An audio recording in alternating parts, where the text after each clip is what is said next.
Assalamualaikum warahmatullahi wabarakatuh. Sahabat nasihat hikmah yang dirahmati Allah, kita sebagai orang mukmin tentunya perlu penjaga dari setan,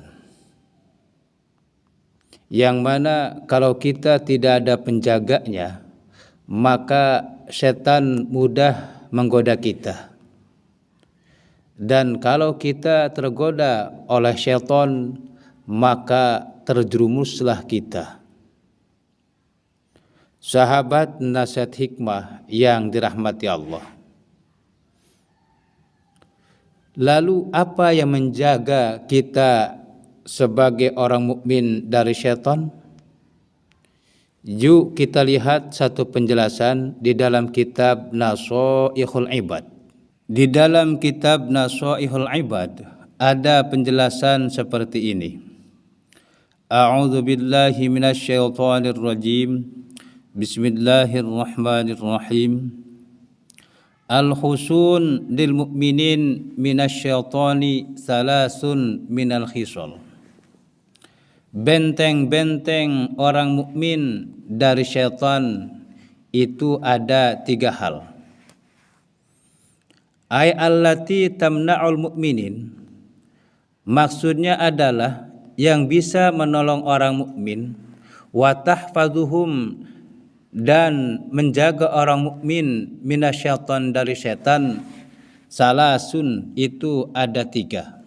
Sahabat nasihat hikmah yang dirahmati Allah, ternyata kita sebagai orang mukmin supaya terjaga dari setan itu bentengnya ada 3. Dan kalau 3 ini kita laksanakan, insya Allah setan tidak akan bisa menggoda kita. Maksudnya apa? Maksudnya yang bisa menolong kita, yang bisa menjaga kita dari setan itu ada 3. Masya Allah. Al-masjidu hisnun. Masjid itu benteng. Li'annahu mahalud dzakirin wal malaikah. Karena sesungguhnya masjid itu adalah tempat orang-orang berzikir dan tempatnya para malaikat. Sahabat nasihat hikmah yang dirahmati Allah, jadi benteng pertama kita sebagai seorang mukmin ternyata adalah masjid. Kenapa masjid bisa menjadi benteng? Karena masjid itulah tempatnya orang-orang berzikir dan tempatnya para malaikat. Masya Allah. Sahabat nasihat hikmah yang dirahmati Allah, jadi benteng pertama kita sebagai seorang mukmin supaya kita tertolong dan terjaga dari setan itu adalah masjid. Sahabat nasihat hikmah yang dirahmati Allah, jadi kalau kita pengen tertolong dan terjaga dari setan, usahakan kita selalu sholat di masjid. Insya Allah kalau kita selalu sholat di masjid, kita tidak akan dijerumuskan setan. Insya Allah kita tidak akan tergoda oleh setan. Insya Allah. Amin amin ya rabbal alamin. Wa zikrullahi hisnun, dan yang kedua zikir kepada Allah itu jadi benteng. La siyama la hawla wala quwata illa billah.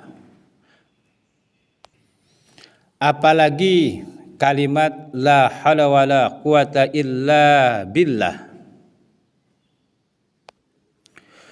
Fa inna syaitana, maka sesungguhnya setan yang qabidu itu akan tertekan. Ay yakhtafi wa yata'akhkharu. Ay yakhtafi wa yata'akhkharu, maksudnya adalah setan itu akan sembunyi, wa yata'akharu, dan setan itu akan mundur. Idza sami'a dzikrallahi ta'ala, apabila setan itu mendengar zikir kepada Allah Ta'ala. Masya Allah. Sahabat nasihat hikmah yang dirahmati Allah, benteng kedua bagi kita seorang mukmin itu adalah zikir kepada Allah Ta'ala. Apalagi zikir yang kita gunakan itu adalah kalimat la haula wala quwata illa billah. Kenapa zikir ini menjadi benteng kita? Karena sesungguhnya setan apabila mendengar zikir kepada Allah Ta'ala, setan itu merasa tertekan. Setan itu bersembunyi dan akhirnya mundur.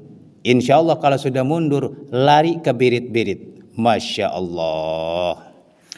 Sahabat nasihat hikmah yang dirahmati Allah.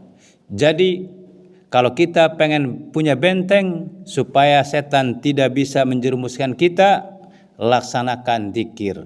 Insya Allah dengan berzikir setan akan merasa tertekan, setan akan sembunyi, setan akan mundur. Masya Allah. Wa qiraatul Quran hisnun, dan membaca Al-Quran itu benteng. La siyama ayatul kursi kama huwa mujarrabun.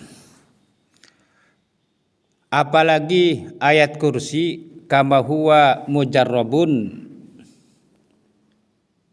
sebagaimana yang telah terbukti.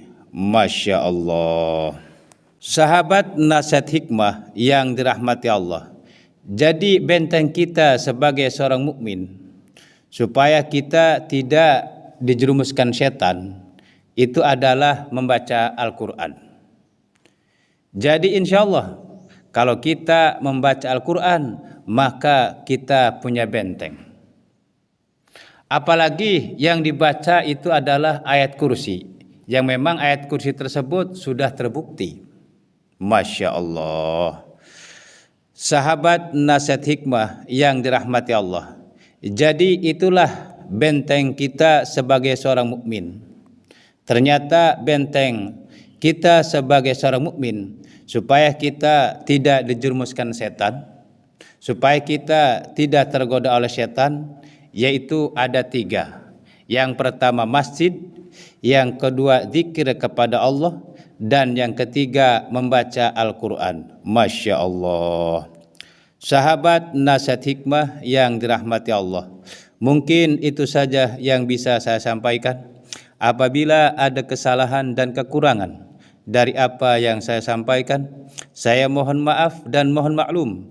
Akhirul kalam, wassalamualaikum warahmatullahi wabarakatuh.